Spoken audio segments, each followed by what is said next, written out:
gone yet. That's why I like it so much. So joining us, we had Chris Collier earlier on. And so to join us to discussing about the Super Bowl and what we may end up looking forward to here in the future for this next up and coming season, Tevaun Smith joins us here on the program.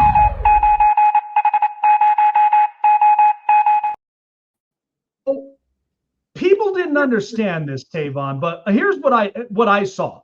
Watching this football game, it was classic because, as you know, as a player and watching this game, everybody and the fans are like, this is boring. I ain't seen a score yet. But then what they don't realize, y'all ever played a game of chess? It's a chess matchup from here on out. Defensively, you got the hot commodity on one side, and then I got the classic chess player who ain't about checkers. He's all about trying to get the ball back into the offense's hands. So watching that Super Bowl as a whole, I mean, yeah, 3 quarters, it may not have looked fun, but then it's always saving the best for last in the end. And Seattle was the one team that came out on top. Yeah, for sure. I mean, it's first off, it's a game of inches. Second off, man, it's all about field position. So at the end of the day, man, like these guys are out here playing amazing defense, but like you can't win on offense all the time. As an offensive player, I'm obviously biased. You know, you want to score touchdowns, you want to make some big plays, but these defenses are really, really good. And Seattle obviously was the better team yesterday, and they played a hell of a game. And Sam Darnold didn't have the best game. The Patriots definitely played a great defensive game. You know, on defense, they have great DBs, corners, or whatever, in the backfield. So there's a lot of opportunity that Seahawks had, but they just had a lot of great players making some good plays, you know. So it was amazing to watch. And I mean, going into a Super Bowl like that, it's definitely, you know, an opportunity for both teams to show out. And when you go to a game like this and you see like it's a boring game, but once you understand the game of football, you know, it's just like sometimes it's just about defense. It's not always about the flashy plays. And let's just grind it out and see who the best team is. And that was the Seahawks yesterday. Yeah, I felt like a lot of people thought we might get the big play throw. Like Sam Darnold to Jackson Smith-Njigba. That's classic. Or you get Drake May, who eventually gets Stephon Diggs somewhere out there in the backfield. But you know what's funny is both these quarterbacks I felt like were very tested as far as game managers because to me, what I smiled even bigger about was the fact that the classical run game trench warfare still exists to this day in a new evolved offense that we're seeing in the NFL. So watching Kenneth Walker, even if Sam Darnold was getting pressure into his face, completing the short, simple throws, Cooper Kupp even had checked in a bunch of times. So when you saw that and when Kenneth running the football, standing his ground, and being deserving of Super Bowl MVP, I mean, that just tells you the running backs still are valuable in any offense when you need to build confidence, consistency, and then open the playbook for the big plays. Yeah, absolutely. And the next thing is really just they have a complete football team. They got a run game. They got receivers that can pass the ball. Smith got hurt, and still Cooper Kupp stepped up. So they have other players to fill in. Obviously, not great quarterback play, but it all helps out when you have little tools around you to help you kind of up your game, you know, during those four quarters of that football game. So 100,000% for sure. So for New England, I was saying this just as a small bite for all the New England fans is don't put your head in the sand after a loss. I felt like New England's got a great future. And if it wasn't for them hiring Mike Vrabel, they wouldn't have even been here. They would have still been dealing with the dysfunctions after Bill Belichick left. But because of Vrabel, Tennessee's kicking themselves in the foot. And then they have to make it up by hiring Robert Saleh so they don't make the same mistake twice. But the fact of the matter is this team went 4-13 a season ago, and they came in going 14-3 regardless of that quote-unquote easy schedule on paper. They made it here. And Vrabel, because he's a likable, relatable guy, shared the same field, and all these players bought into his system. This organization is back to being with what it once was, but in a different kind of look and in a different type of schematic now that I think many teams in the AFC, they're like, crap, we thought we had to deal with Kansas City, but now New England is rebirth, reborn, and they're rejuvenated and they're looking like the best version of themselves. No, absolutely. I think I already mentioned their defense, but you got to think about this offense now. They got a young quarterback at Drake May. They got Stephon Diggs that had a hell of a season this year. Then they got Keyshawn as well doing his thing. But then let's not forget about Mac Hollins. Mac Hollins he's not the flashy guy, but he's going to make the plays when the plays count, and you can count on him to play anywhere on the field and potentially even special teams. And people leave out special teams so much, but they have a really good young team of guys that want to work, that guys that feel the confidence in playing for that team, and they love Vrabel. You can see that they love playing for him. So that offense is going to be exciting to watch in the future. And obviously they have, with that young quarterback, the sky's the limit with him if he continues to do what he has to do.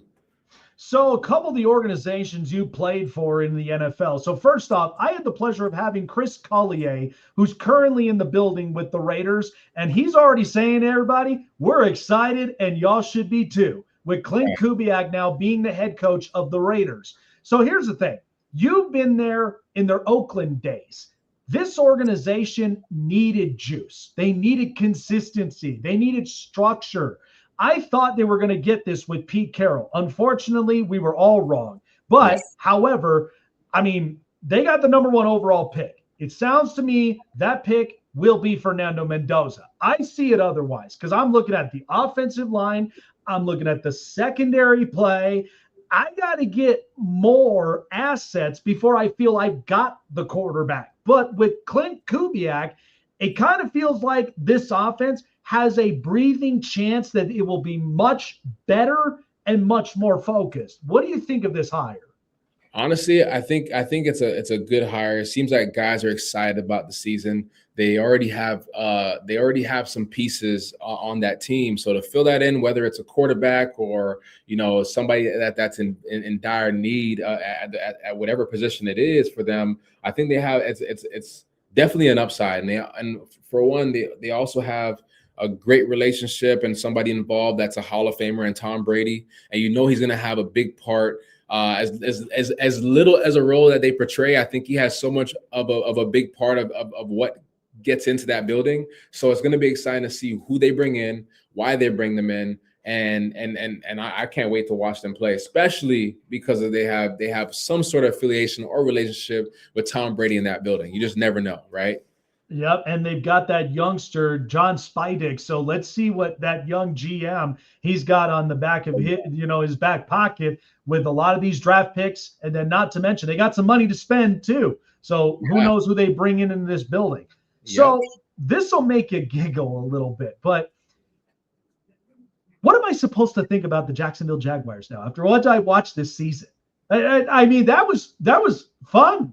But here's the thing. Liam Cohen, an offensive-minded coach around Sean McVay, around a lot of these offensive-minded guys, and making Baker Mayfield who he was in Tampa before taking this job. Mm-hmm. This is the best look I've ever seen in Trevor Lawrence since he's been in this league. This offense looks better. They got an X factor in Jacoby Myers. They got in the trade. And, I mean, Bishal Tutin, forget about it. The kid is ferocious on the ground. Jacksonville looks like they want to run the tables in the AFC South. But we know DeMeco Ryans, players coach, all about defense. The Colts, and we'll get to them in a bit.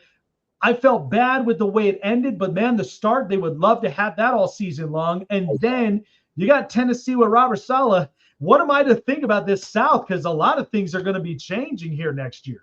Yeah, absolutely. I think for one, when it comes to that team, man, like they have so many special pieces, and Trevor Lawrence, like everybody was kind of, I think it's kind of like they never gave up on him. Thank God I never gave up on him, but like it's like a Sam Darnold situation. Like you go on all these teams or and whatnot in his situation, or you have a guy like Trevor Lawrence, and like there's not a lot of trust in it until you get that right coach. It's always that one. All you need is that one opportunity, that one chance with that coach that believes in you, and then see what Sam Darnold has done. And that's the same situation with Trevor Lawrence. He's obviously been on this team, and everybody kind of seems like they gave up on him, but he ended up having that one coach that believed in him and knew how to coach him, and was able to propel and get him to the level that he needs to be playing football. So that's exciting to see. And then like I said, they got.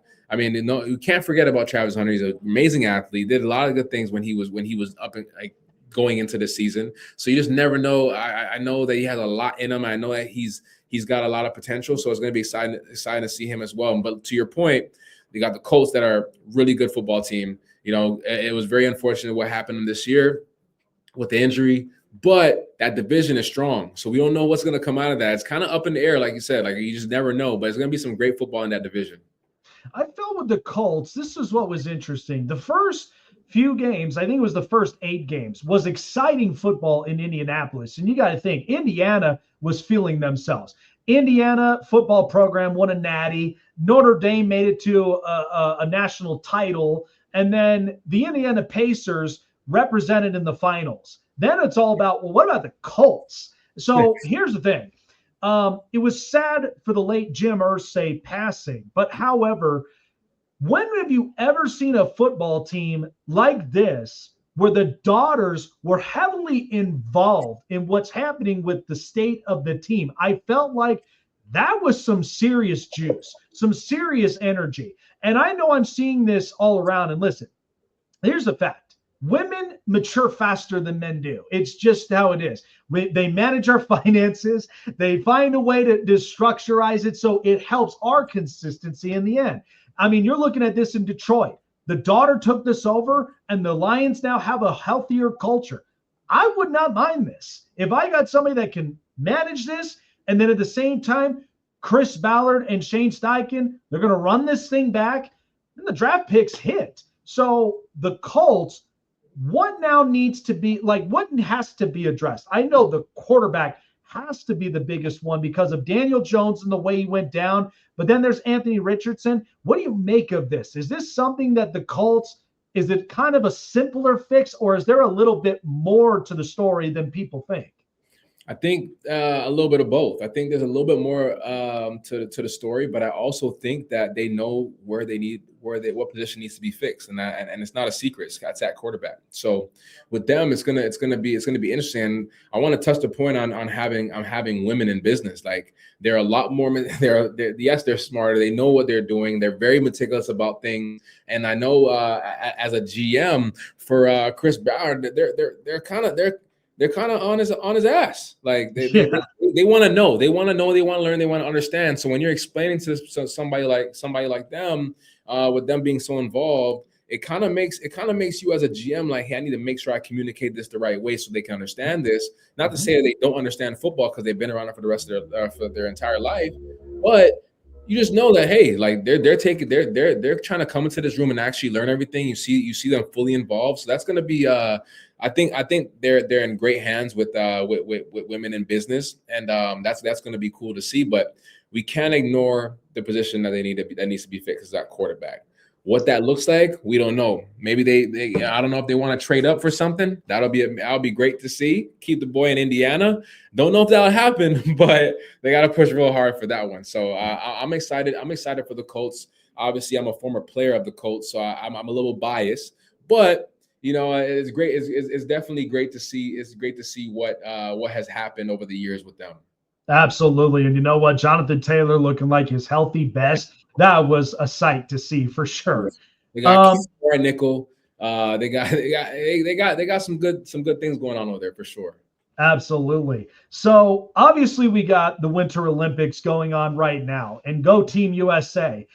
So now we got the Summer Olympics in 2 years. So they've approved for flag football to now officially be into the Olympics. And we're watching right now the evolution of the NFL really making its mark internationally in these regards. So now we're going to have a game in Australia. We're going to have a lot of different games everywhere else.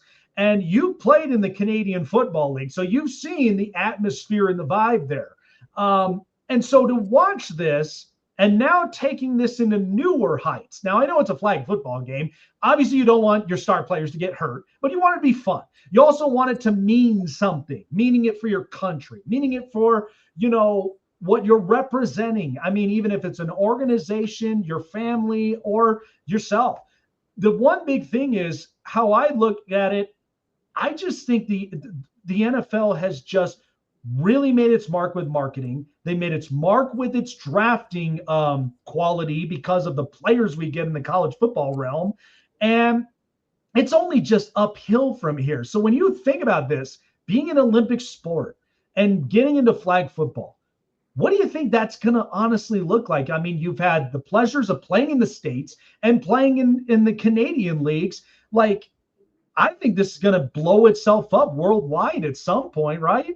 Yeah, I definitely think it's gonna be huge, man. I remember back in high school, I actually played in an all-star game, and it was like Team USA against Team World. And as a Canadian player, being from Canada, I was on the world team, and at quarterback, they had Jameis Winston, and it was like Marcus Mariota, and then Devin Funchess playing tight end, and then they had all the best players from all over the world play, and that was a great game.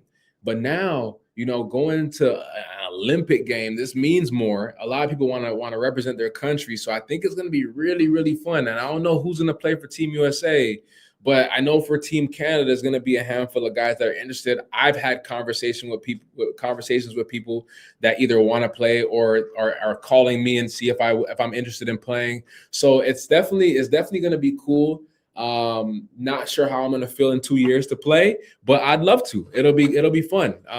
So I think to have something like this and have it worldwide for a lot of other people to watch, viewers, I think it'll be amazing for everybody to see, and obviously an experience for all the players, because obviously it's an experience that I never experienced, and a lot of other people haven't as well. So I will definitely try my best to stay in shape for that one and see if I can participate. Oh man, wouldn't that just be a once in a lifetime moment up from there? And you got to think, right? I mean, I grew up where we had the league, we had the USFL, now the UFL, we have the Canadian Football League, and then back then we had the Euro League. So it's like, it's just constantly evolving and changing in every aspect and every way. But man, it's got to be exciting. And at the same time, it's building pipelines. Pipelines for a lot of these international players. For sure.